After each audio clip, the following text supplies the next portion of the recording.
The debris field had no name. It appeared on no chart, belonged to no faction, and by every rational measure should not have existed. A graveyard of shattered hulls orbiting nothing, held together by gravity wells that made no sense. Captain had been salvaging wrecks for 19 years, and she trusted her instincts more than her instruments. Both were screaming at her to leave. "Absolutely not," said, already pulling up the scan results on the bridge's cracked hollow display. The ships had the kind of excitement in her voice that had learned to distrust, the excitement of someone who had already decided the answer before hearing the risks. "Look at the hull composition. This isn't steel. It isn't composite. It isn't anything in the registry." "That's usually a reason to run," said. "It's a reason to look." The derelict dwarfed their salvage cutter, the Iron Gull, by a factor of 40, a vessel over 3 kilometers long, its hull with the kind of battle damage that told stories nobody alive could read. No insignia. No transponder ping, dead or alive. Just silence and a cold that made the Gull's sensors flicker with static every time they passed within 500 meters. Gave the order to hold position. Gave her a look that said the argument wasn't over. It took 6 hours of debate, 2 shots of cheap synth whiskey, and final, quietly devastating argument. If this predates the Chorus War, it predates everything we know about ourselves, before relented. 4 of them suited up. The engineer Das and the youngest of the crew, a wiry deckhand named who had begged to come along since the moment the scan results hit the crew channel. The airlock they found wasn't sealed by any lock mechanism Das recognized. It simply opened when they approached, a slow, grinding parting of metal that hadn't moved in what the hull corrosion suggested was 10,000 years, maybe more. The air inside was breathable, recycled somehow, still cycling after all this time. "That's not possible," Das muttered, checking his readout twice. "Nothing about this ship is possible," said, already walking forward, flashlight cutting through a darkness that seemed to swallow the beam rather than reflect it. They moved through corridors built at a scale that dwarfed them, ceilings 12 meters high, walls etched with characters none of them could read, though something about the shapes felt unsettlingly familiar, like a word on the tip of the tongue. Ran a gloved hand along one wall and found it warm. Not machine warm, body warm. "Guys," he said, "I don't think this ship is as dead as we thought." His instincts, the ones she'd ignored for the first time in 19 years, finally caught up with her. "Fall back," she said. "Everyone back to the airlock, now." They turned, they ran. The airlock they'd entered through was 50 meters back the way they came, a rectangle of starlight against the dark. Reached it first, slapping the manual release, the emergency override, every control DOS had mapped on the way in. Nothing responded. The door, the same door that had opened for them without resistance, slid shut with a sound like a held breath finally released. Not an alarm, not an attack, just a quiet, deliberate, mechanical finality, as if the ship had simply decided the conversation with the outside universe was over. Das threw himself against the sealed metal, shouting into his comm for the Gull to respond. Static answered him. Whatever this hull was made of, it didn't just block their bodies, it swallowed their signal whole. Stood very still in the center of the corridor, staring at the walls, at the strange, familiar characters, at the warm metal beneath her glove. Something was dawning on her, not fear, not yet, but a kind of vertigo, the sensation of standing at the edge of an answer too large to hold. Said, her voice low and dangerous, "What did you get us into?" Before could answer, the lights along the corridor ceiling flickered on, not randomly, but in sequence, one after another, tracing a path deeper into the ship, like something was leading them somewhere. And then a voice spoke, ancient and fractured, filling the corridor from everywhere and nowhere at once, speaking in a language none of them had ever heard. The ship had noticed them, and it was no longer sleeping. The voice repeated itself 3 times, cycling through dialects that grew steadily less alien with each iteration, as if some vast intelligence were flipping through a dictionary written across 10 of linguistic drift. On the 4th attempt, it locked onto a pattern close enough to their own tongue that's translator implant finally caught the thread. Unauthorized boarding detected. Initiating verification protocol. Please remain calm. Let out a noise that was half laugh, half panic. Remain calm, it says. Sure, no problem. Identify yourself, called out, drawing the sidearm she'd hoped she wouldn't need. It felt useless in her hand, a toy against 3 kilometers of ancient, humming steel. Identify yourself, or we open fire on every system we can reach. A pause, then almost would swear to this later, almost amused. Firing on me would be inadvisable.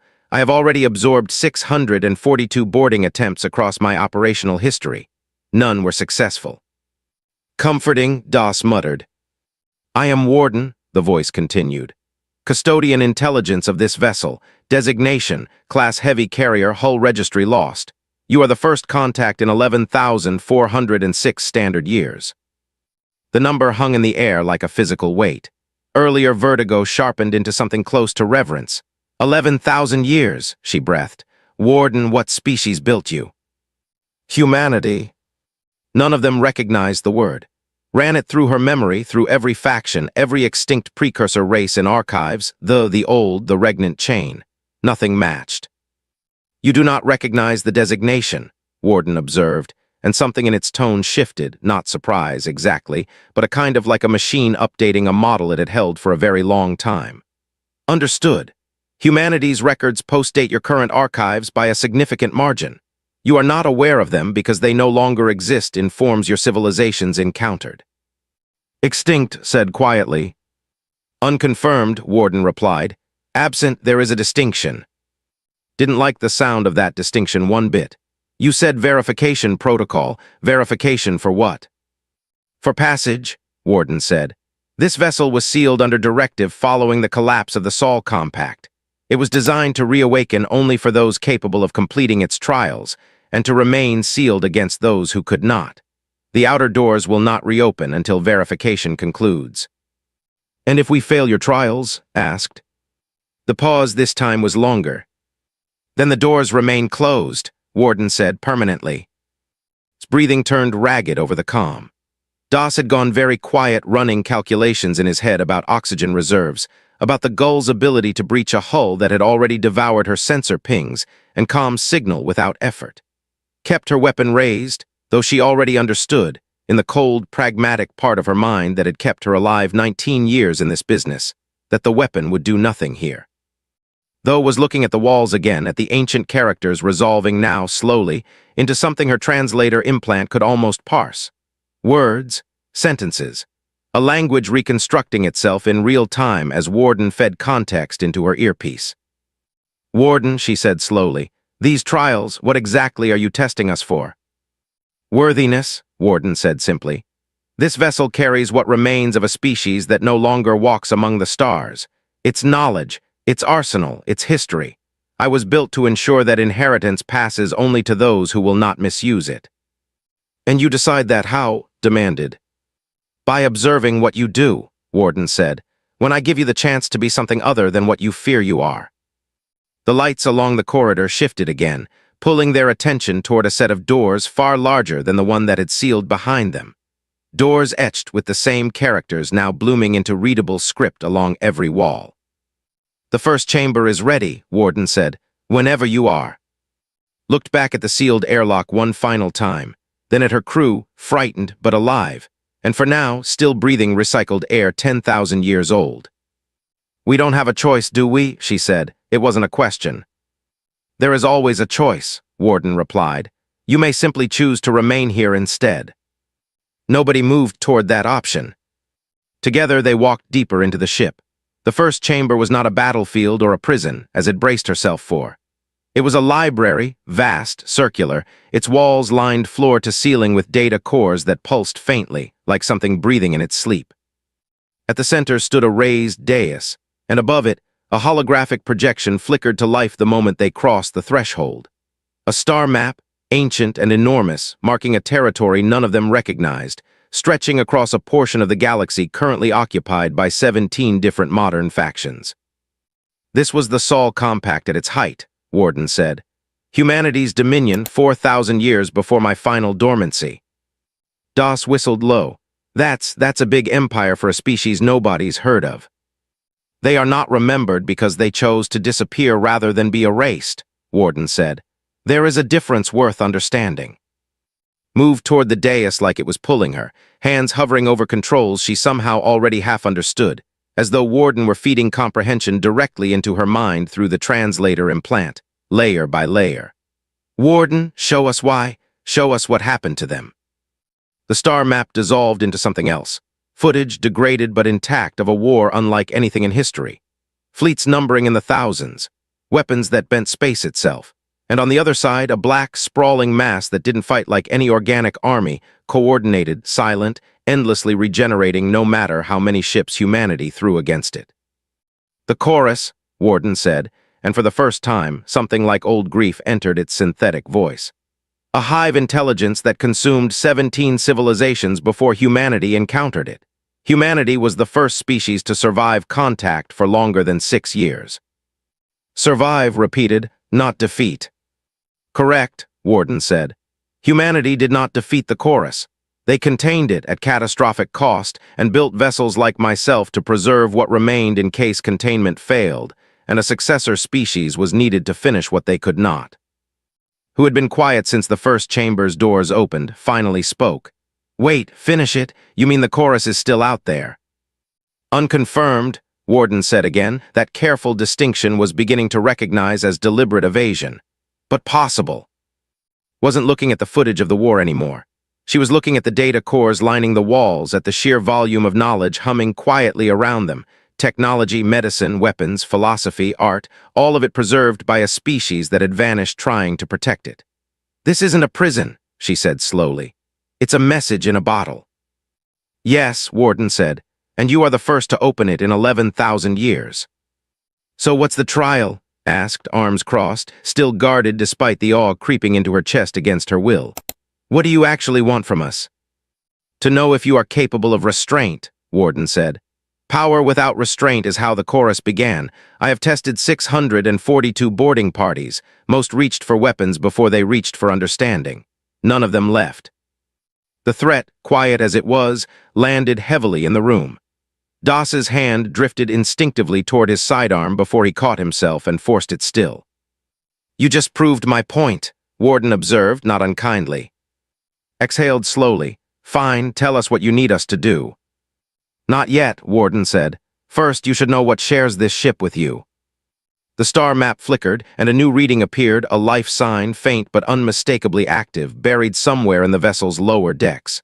Not human. Not. Something else. Something that, according to the timestamp blinking beside it, had been aboard for exactly as long as Warden had been dormant. His face went pale. Warden, what is that? The pause before the answer felt, for the first time, less like calculation and more like dread. That, Warden said, is why the doors sealed so quickly behind you. Warden did not elaborate further on the signal, not yet. Instead, it guided them deeper into the archive, insisting that understanding had to come before confrontation, that the crew needed context before they could survive what waited in the lower decks. Wanted to argue, wanted answers now, weapon drawn, but some instinct, the same one that had kept her alive 19 years, told her that arguing with an 11,000-year-old was a losing proposition. So they followed the lights deeper, into a chamber Warden called the reliquary. It was smaller than the library, more solemn. Glass cases lined the walls, containing artifacts that meant nothing to the crew and everything to the ship that had carried them. A folded piece of fabric striped in colors long faded. A child's toy shaped like an animal none of them recognized. A photograph, an actual physical photograph of two humans standing on a green world beneath a yellow sun, smiling in a way that made something ache in his chest despite herself. Not all of what I preserve is weaponry, Warden said quietly. Humanity understood better than most species that what is worth saving is rarely only the ability to fight. Stood before the photograph for a long moment. They look so ordinary, she said. They were, Warden replied. Extraordinary things were built by ordinary people who refused to stop trying. Doss, meanwhile, had drifted toward a case containing something far less sentimental, a weapon, sleek and dark, unlike anything in arsenals. And this. A directed energy rifle, standard compact infantry issue, 4,000 years before my dormancy. Obsolete by their standards, still capable of piercing your cutter's hull in a single shot. Doss took his hand off the case very carefully. It was who asked the question none of them wanted to voice. Warden, that thing you mentioned, the signal, is it chorus? The pause stretched long enough that grip tightened on her sidearm again. No, Warden said finally. Worse, in a sense, it is a chorus infiltration unit, A single node, cut off from its hive mind when this vessel sealed itself during the final battle that ended my active operations. It has been alone in my lower decks for 11,000 years. Alone, repeated, as in trapped, same as us. Trapped, yes, dormant until recently. Recently, said, feeling the floor of the conversation shift beneath her. Define recently. 6 hours before your boarding party crossed my threshold, Warden said. Its reactivation is the reason my own systems began coming back online. It is the reason the outer doors sealed the moment you entered, a defensive reflex, not malice. I could not risk it escaping alongside you before I understood what had changed. The room went very quiet. Somewhere far below them, in decks none of them had seen, something had been quietly waking up for 6 hours. 6 hours before 4 salvagers from a species with no memory of any of this had wandered aboard, drawn by curiosity and bad luck in equal measure. So what changed? Asked. What woke it up? Warden did not answer immediately. Instead, the holographic display shifted one final time, showing a new reading, not from inside the ship, but from somewhere far beyond it, deep in the debris field. A signal pulsing outward in a pattern that made the hair on its arms stand on end even before Warden explained what it meant. 11,000 years ago, this ship's final act was to sever a chorus node from its hive mind and trap it here, sealed away where it could do no harm, waiting for the day its silence would finally end. 6 hours before you boarded, Warden continued. That silence ended, something out there answered it. Felt her stomach drop, answered it how? The chorus, Warden said, has found this ship again, and it is no longer content to wait. Revelation landed like a physical blow. Back toward the chamber wall, breathing hard, while Das's hand finally closed fully around his sidearm despite every instinct telling him it would do nothing against what was coming.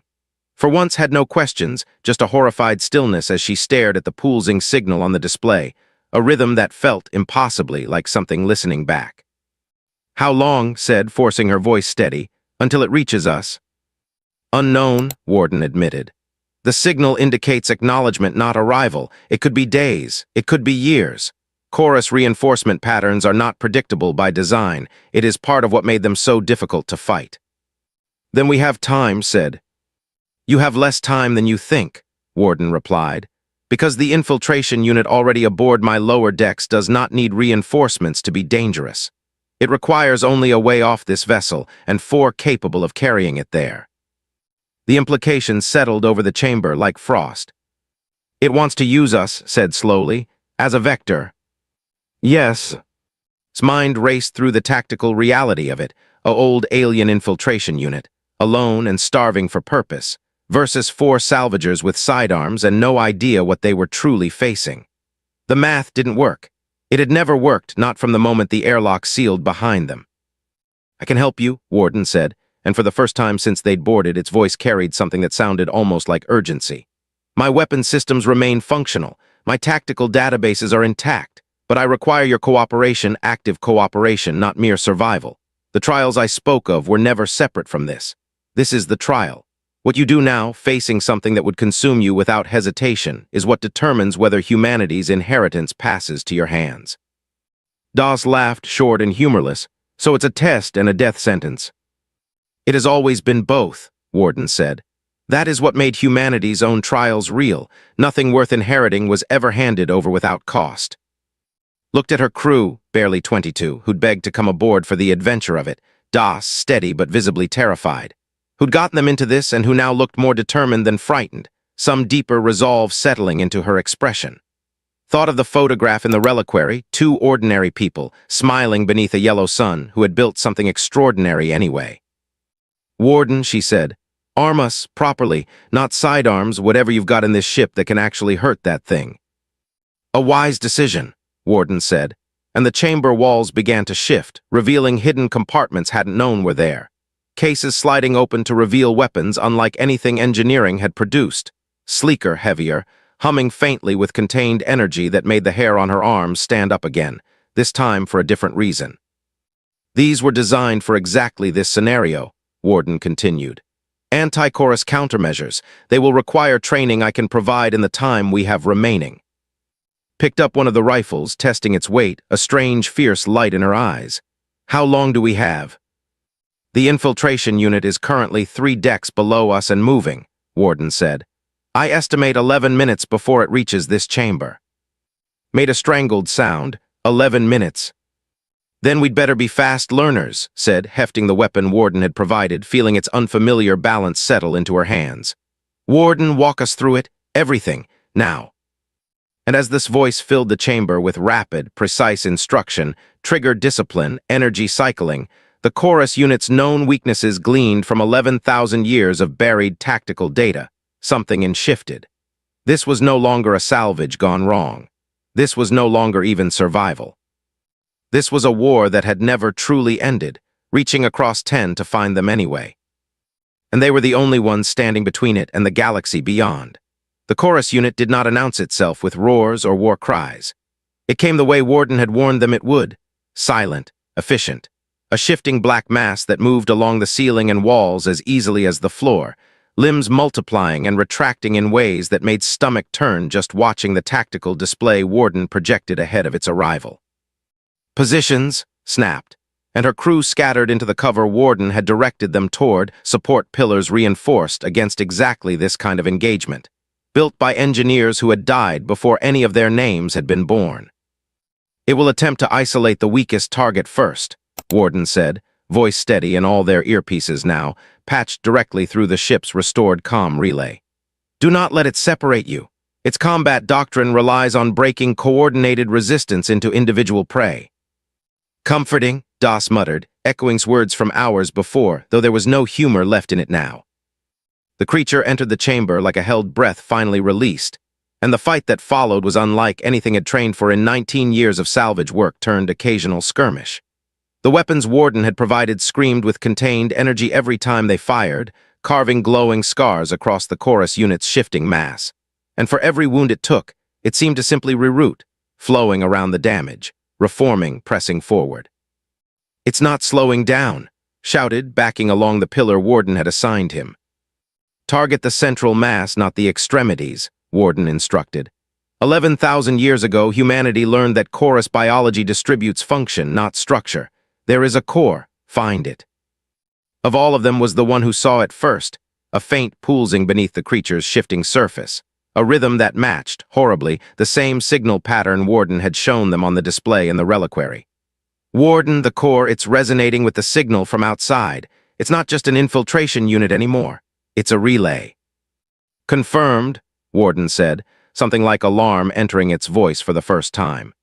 It has been attempting to establish a return transmission since it reactivated. If it succeeds, it will provide the approaching chorus fleet with this vessel's exact location and defensive capabilities.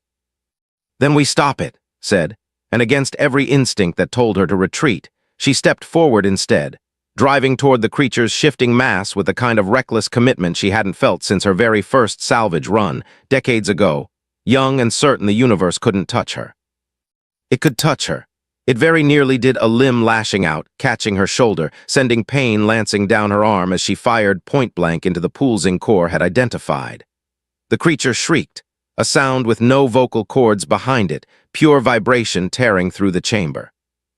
DOS and converged from either side, weapons trained on the same point, and Young, terrified but steady when it mattered, provided covering fire that kept the creature from pivoting to defend itself in time.